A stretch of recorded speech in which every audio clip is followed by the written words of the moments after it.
Good morning to all. நம்ம last கிளாஸோடைய கண்டினியூவாக இன்றைக்கி நம்ம பார்க்க போகிறோம். இன்றைக்கி நம்ம பார்க்கக்கூடிய ஹெட்டிங் வந்து கிராம் ஸ்ட்ரெயினிங் ப்ரொசீஜர்னு பேர். கிராம் ஸ்ட்ரெயினிங் ப்ரொசீஜர்னால் சாயம் ஏற்றும் முறைன்னு பேர். சாயம் ஏற்றும் முறை பாருங்கள். The gram staining method to differentiate bacteria was developed by the gram staining method to differentiate bacteria was developed by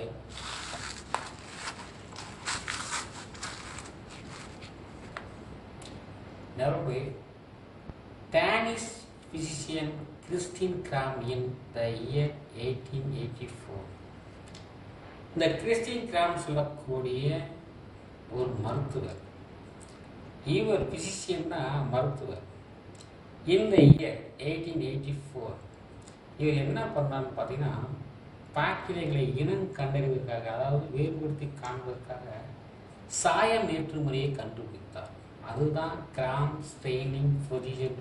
gram staining ப்ரொசீஜர்னா சாயம் ஏற்றும் முறை. அந்த முறையை கண்டுபிடிச்ச சயின்டிஸ்ட் யாருன்னு பார்த்தீங்கன்னா, கிராம் ஸ்ட்ரெயினிங் மெத்தட் கண்டுபிடிச்சவங்க யாருன்னு கேட்டால் 1 mark question. Christian Gram. In year வந்து பார்த்தீங்கன்னா இந்த இயர் 1884. It is different.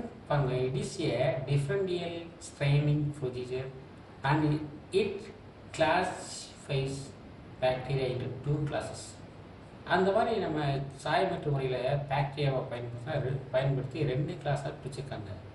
ஒரு கிளாஸ் வந்து gram positive and another one is வந்து gram negative. Gram positive and gram negative. இந்த மாதிரி 2 டைப் இருக்குன்னு கண்டுபிடிச்சவருக்கு யாருன்னு பார்த்தீங்கன்னா கிறிஸ்டியன் கிராம் இன் பாக்டீரியா. இவர் முக்கியமாக பார்த்தீங்கன்னா இவர் எந்த நாட்டை சேர்ந்தது கேட்பாங்க. டேனிஸ். அது ஒரு டேனிஸ்னா டென்மார்க். டேனிஸ் பிசிஷியன் டென்மார்க் நாட்டை சேர்ந்தார். பாருங்க, இவர் இந்த கிராம் ஏற்று முறைக்கு வந்து சில ஸ்டெப்ஸ் கண்டுபிடிச்சிருக்காரு. அந்த steps involved gram staining procedure is given in figure 110. கீழே இருக்கக்கூடிய டயக்ராமை பாருங்க சொல்லியிருக்காங்க. இந்த கிராம் பாசிட்டிவ் பாக்டீரியா இதெல்லாம் நீங்கள் முக்கியமாக கவனிக்கணும். ஏன்னா இவர் கண்டுபிடிச்ச 2 டைப் பாக்டீரியா. ஒன்று வந்து கிராம் பாசிட்டிவ், இன்னொன்று கிராம் நெகட்டிவ். ஒரு பாக்டீரியா நிறையா பாக்டீரியா இருக்குங்க. அந்த பாக்டீரியா வந்து சாயம்னா அப்படிங்களா, சாயத்துக்குள்ளே உள்ள முக்கியம் இருந்தார். அதில் எல்லா பாக்டீரியாவும் சாயத்தை எடுத்துக்கொள்வதில்லை. சில பாக்டீரியா மட்டும் சாயத்தை அக்செப்ட் பண்ணுது, அந்த கலரை அக்செப்ட் பண்ணிக்குது. சிலது அந்த கலரை வந்து அக்செப்ட் பண்ணல. அப்போ எதெல்லாம் கலரை அக்செப்ட் பண்ணிக்கிறதோ அதெல்லாம் வந்து கிராம் பாசிட்டிவ். எதெல்லாம் அக்செப்ட் பண்ணலையோ அவையெல்லாம் வந்து கிராம் நெகட்டிவ். அதுதான் சொல்ல வராங்க. அதான் 2 type, gram positive and gram negative. பாருங்க, இந்த gram positive bacteria retain crystal violet and appear dark violet. அது என்ன சொன்னாங்கன்னா, கிராம் பாசிட்டிவ் பாக்டீரியா ஏன் சொல்கிறாங்கன்னு பார்த்தீங்கன்னா, ஒரு பாக்டீரியா வந்து கிறிஸ்டல் வயலட் அப்படின்னு சொல்லக்கூடிய ஒரு கலரில் முக்குனா அதுக்கு பேர் படிக ஊதா. கிறிஸ்டல் வயலட்னா படிக ஊதாவில் ஒரு பாக்டீரியா முக்குனா, அதாவது மூழ்கி வச்சா அது அந்த கலரை எடுத்துக்கிட்டா, கலரை அக்செப்ட் பண்ணிட்டா அது டார்க் வயலட்டாக தெரியும். அப்படி டார்க் வயலட்டாக தெரிஞ்சால் அவையெல்லாம் கிராம் பாசிட்டிவ் பாக்டீரியா. வேற Gram negative type loose the crystal violet. எவையெல்லாம் அந்த கிறிஸ்டல் வயலட்டை அக்செப்ட் பண்ணலையோ அவையெல்லாம் பார்த்தீங்கன்னா கிராம் நெகட்டிவ் பாக்டீரியா. அதோட விட்டது மாதிரி கிடையாது. அவங்க என்ன சொன்னாங்க, திரும்பி அந்த கிராம் நெகட்டிவ் பாக்டீரியாவை திரும்பி என்ன பண்ணாங்க, சபரின்னு சொல்லக்கூடிய ஒரு சாயத்தில் முக்குறாங்க. பாருங்க, கவுண்டர் ஸ்டைடு சபரின்னு சொல்லக்கூடிய இதில் முக்குறாங்க. முக்கிட்டு அதை வந்து மைக்ரோஸ்கோப்பில் வச்சு பார்க்குறாங்க. அது இந்த கிராம் நெகட்டிவ் மைக்ரோஸ்கோப் பார்க்கும்போது அது எப்படின்னா ரெட் கலராக இருக்குது. எப்படி ரெட் அண்ட் ஏரியா மைக்ரோஸ்கோப். அது சாயத்தை ஏற்றுக்கலன்னு விட்டுடுது. அதோட சபரின்னு சொல்லக்கூடிய சாயத்தை முக்கி இருக்கிறாங்க. கிறிஸ்டல் வயலட்டை அக்செப்ட் பண்ணல, ஆனால் சபரின்னு அக்செப்ட் பண்ணி விற்கிறாங்க. அப்படி விற்கும் பொழுது முக்கிய எடுத்து மாதிரி சொல்கிறாங்க ரெட் கலராக இருக்குது. இது ஒன்றா கொஸ்டின் கேட்பாங்க. ஓகேங்களா, அடுத்து பார்க்கலாம்.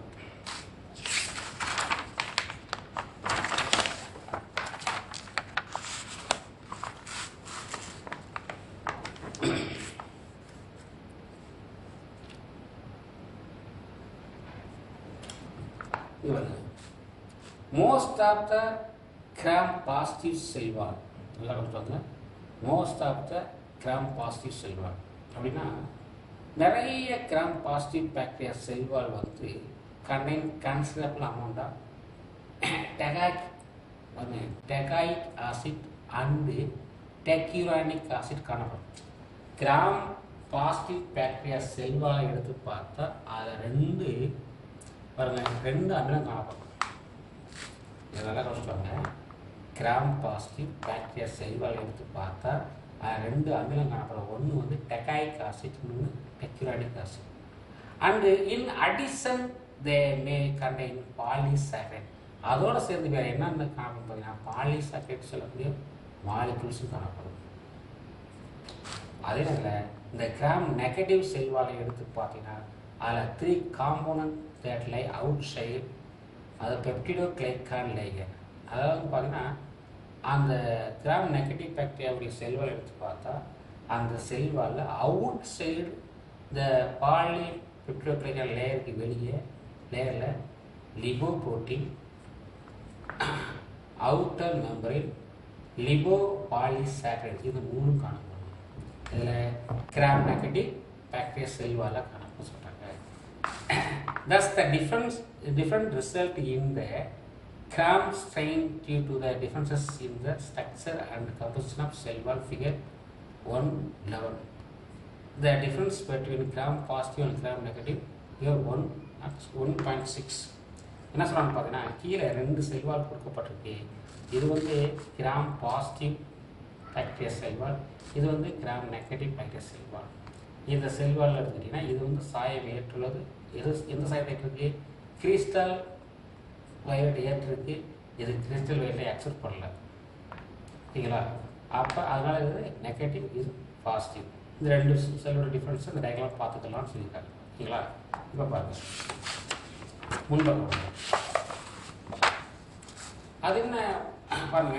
Steps involve gram staining. ஒரு பாக்டீரியாவை எப்படி வந்து நம்ம வந்து ஒரு ஸ்டெயினிங் பண்ண முடியும்? ஸ்டெயினிங்னா சாயம் ஏற்று எப்படி பண்ண முடியும்? சாயம் ஏற்றுதல் எப்படி எவ்வாறு பார்க்கணும்? கிராம் ஸ்டெயினிங் அப்படின்னு பார்த்தீங்கன்னா பாருங்க. First prepare a smear of bacterial culture. Smear bacterial கல்ச்சர்னா ஃபர்ஸ்ட் எடுத்துக்கிட்டு ஃபர்ஸ்ட் வந்து பாருங்க, பாக்டீரியாக்களின் வளர்ப்புல இருந்து மேற்பரப்பை தயாரிக்கிறது. ஒரு பாக்டீரியாவை எடுக்கணும், அந்த மேற்பரப்பை வந்து ப்ரிப்பேர் பண்ணணும். பாக்டீரியாவின் மேற்பரப்பை சுத்தம் பண்ணணும். பாக்டீரியாவை எடுத்து அப்போ தான் சாயம் ஏற்றுக்கணும். ஒரு பாக்டீரியாவை எடுத்து நம்ம மேற்பரப்பை சுத்தம் பண்ண. ஸ்மியர்னா சுத்தப்படுத்துறது. ஸ்மியர்னா என்னது? தேய்ப்பு பேர். தேய்ப்பு. ஸ்மியர்னா என்னது? தேய்ப்பு. மேற்பரப்பை தேய்க்க வேண்டும். அடுத்து அப்படி தேய்ச்ச பிறகு அந்த பாக்டீரியாவை ஸ்ட்ரெயின் வித் கிறிஸ்டல் வயலட். ஒரு பாக்டீரியாவை எடுத்து அந்த மேல்புறத்தை நல்லா தேய்ச்சிட்டு கிறிஸ்டல் வயலட்டில் வந்து 30 செகண்ட் மூழ்க வைக்கணும். 30 செகண்ட் மூழ்கி வைக்கணும். வச்ச பிறகு அதுக்காக மாதிரி அந்த மூழ்க வச்ச அந்த பாக்டீரியாவை எடுத்து rinse in distil water for 2 seconds. Rinse distil வாட்டர்னா சுத்தமான வாட்டர், அதாவது பார்த்தீங்கன்னா வாழை வடிநீர். ரினீஸ்னா என்னது? வாழை வடிநீர். ரினீஸ்னா வாழை வடிநீர் சொல்லுவாங்க. சுத்தமான நீரில் அதை வந்து 2 செகண்ட் வந்து வாஷ் பண்ணணும். அதுக்காக பிறகு கிராம்ஸ் அயோடின் ஃபார் 1 மினிட். அப்படி சுத்தம் பண்ண அந்த பாக்டீரியாவை கிராம் அயோடினில் வந்து ஒரு 1 மினிட் வந்து மூழ்க வைக்கணும். நான் நினைக்கிறேன். அதுக்காக பிறகு பார்த்தீங்கன்னா அதேமாதிரி வாழை, அதாவது ரெனிசியன் கிறிஸ்டல் வாட்டர், திரும்பவும் அந்த வாட்டரில் கலக்கணும். திரும்பவும் வாட்டரில் கழுவணும். வாழை வகையில் இதுக்கு வாஷ் பண்ணணும். அதுக்கடுத்து பார்த்தீங்கன்னா வாஷ் பண்ண பிறகு திரும்பவும் பண்ணுவேன். வாஷ் இன் 95% எத்தனை நாள் ஆகுது? அசிட்டோன் ஃபார் 10 to 36 என்ன சொல்கிறாங்க பார்த்தீங்கன்னா எத்தனால் 95% எத்தனால் அல்லது அசிட்டோன் பயன்படுத்தி மெதுவாக 10 முதல் 30 வினாடிகள் கழுவணும். மெதுவாக கழுவணும். இங்கே வாழை வடிவில் கழுவுறாங்க. அப்படி வாழை வடிவில் கழுவுன அந்த பாக்டீரியாவை திரும்பவும் 95% எத்தனால் அல்லது அசிட்டோனை வச்சு 10 to 30 செகண்ட் வரைக்கும் மெதுவாக கழுவ வேண்டும்.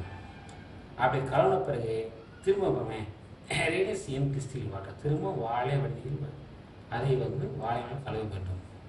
அடுத்து சபரிங் ஃபார் 30 to 60 செகண்ட்ஸ். திரும்ப இங்கே வாஷ் பண்ண பிறகு திரும்பவும் சபரின்னு சொல்லக்கூடிய ஒரு சாயத்தில் 30 to 60 செகண்ட் மூழ்க வச்சுருக்கணும். மூழ்க வச்சுருக்கணும். அடுத்து பாருங்கள் rains that still water and flat. இங்கே என்ன சொன்னாங்க, வாழை வடிவில் திரும்ப அதுலேருந்து எடுத்து வாழை நல்லா கழுவணும். கழுவின பிறகு ஃப்ளாட் அப்படின்னா அந்த ஈர பசையை இல்லாமல் எடுத்துடணும். சுத்தமாக ஈரம் இருப்பது அந்தளவுக்கு அதை ஈர பசையை அகற்ற வேண்டும். பார்க்கறது ஈரட்டும். அடுத்து பாருங்கள் அப்சர்வ் அண்டர் மைக்ரோஸ்கோப். இப்போ மைக்ரோஸ்கோப் பார்த்தா அவை சாயம் ஏற்றுள்ளதா ஏற்கவில்லை என்று தெளிவாக பார்க்க முடியும். அதை வச்சு தான் கிராம் ஸ்டெயினிங் பக்டீரியாஸ் கண்டுபிடிச்சாங்க அப்படி சொல்லிக்கலாம். சரிங்களா? அடுத்து பாருங்க டிஃப்ரென்ஸ் பெட்வீன் அப்படி இது முக்கியமான ஒரு பயன்பாடு கேட்பாங்க.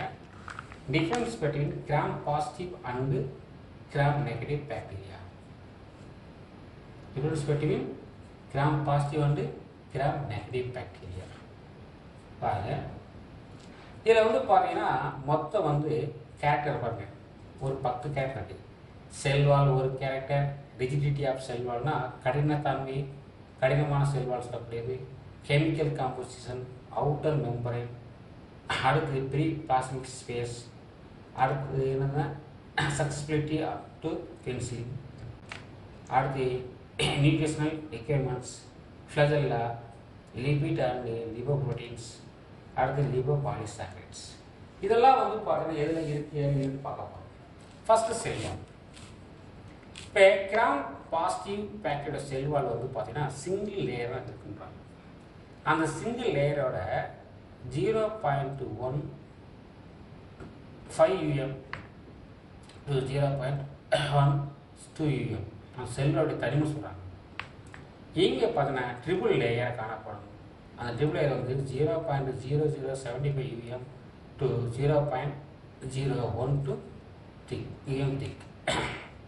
அப்போ ரிஜிடிட்டி செல்வால் அதோட கடினத்தன்மை ரிஜிட் பாலி பாருங்க பெப்டிடோகிளைக்கான்ஸ்.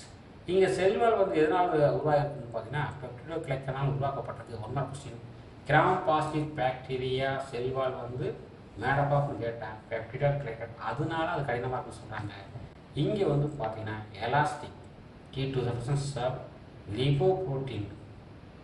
லிபோப்ரோட்டீன் பாலிசாக்கரைட் மிக்சர். இங்கே செல்வால் எலாஸ்டிக் மாதிரி இருக்குது. ஏன் அப்படின்னு கேட்டாங்க. அதுக்கான லிபோப்ரோட்டீன் அண்டு பாலிசாக்கரைட் மிக்சர் 2 கலந்துருக்கிறதுனால அப்படின்னா. கெமிக்கல் காம்போசிஷன் சொல்லக்கூடியது பெப்டிடோகிளைக்கான் 80% இருக்குது. பாலிசாக்கரைட் 20% இருக்குது. டெக்காயிக் ஆசிட் ப்ரெசன்ட் டெக்காயின்னு சொல்லக்கூடிய இருக்குது சொல்கிறாங்க. ஆனால் இங்கே பார்த்தீங்கன்னா கிராம் நெகட்டிவில் பெப்டிடோகிளைக்கான்ஸ் 3 to 12% இருக்குது. ரெஸ்ட் இந்த பாருங்கள் பாலிசாக்கரைட்ஸ், லிபோப்ரோட்டீன்ஸ், டெக்காயிக் ஆசிட் ஆப்ஷன். இது 3மே ஆப்ஷன். பாலிசாக்கரைடும் கிடையாது, லிபோப்ரோட்டீன் கிடையாது, டெக்காயிக் ஆசிட் ஆப்ஷன். ரெஸ்ட் சொல்லுவாங்க இல்லையா, அங்கே பாருங்கள் அது என்ன சொல்லலாம். ரெஸ்ட் அப்படி சொல்லியாச்சுன்னா சரி நீங்கள் ஒன்று தெரிஞ்சுக்கணும்னா அங்கே செல் கெமிக்கல் கம்பஷன் பாலிபெப்டிடோகிளைக்கான் 3 to 12% கொடுத்துருக்காங்க. ரெஸ்ட் இன் அனுப்பாங்க இல்லையா, அங்கே பாலிசாக்கரைட்ஸ் அண்ட் லிபோப்ரோட்டீனால் உருவாக்கப்பட்டதான் பெப்டிடோகிளைக்கான் சொல்லியிருக்காங்க. டெக்காயிக் ஆசிட் மட்டும் கிடையாது. அடுத்து அவுட்டர் மெம்பரைன் இங்கே கிராம் பாசிட்டிவ் பேக்கில் ஆப்ஷன், கிராம் பேக்கில் ஆப்ஷன், இங்கே பர்சன்ட். அடுத்தது பெரி பிளாஸ்மிக் ஸ்பேஸ் இங்கே ஆப்ஷன் அங்கே பர்சன்ட். பெரி பிளாஸ்மிக் சொல்கிறாங்க இல்லைங்களா, பெரி பிளாஸ்மிக் அப்படின்னு சொல்லக்கூடியது பார்த்தீங்கன்னா ஒரு இடைவெளி காணப்படாதான். அடுத்து பாருங்க சசெப்டிபிலிட்டி பென்சிலின் சசெப்டிபிலிட்டி பென்சில்னு சொல்லக்கூடியது. இங்கே வந்து பார்த்தீங்கன்னா ஹைலி அக்சசபிலிட்டி அப்படின்னா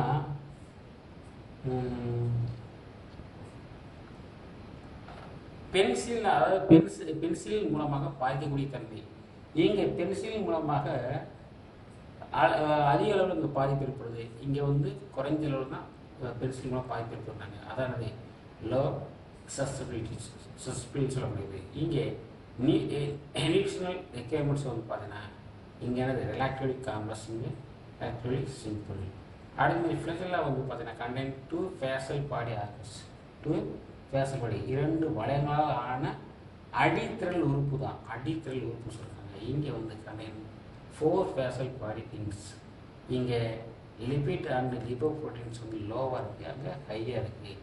அதே நேரத்தில் லிபோ பாலிசாக்கரைட்ஸ் வந்து லிபோ பாலிசாக்கரைட் காணப்படுவது இங்கே ஆஃபன், அங்கே ப்ரெசன்ட். Okay students.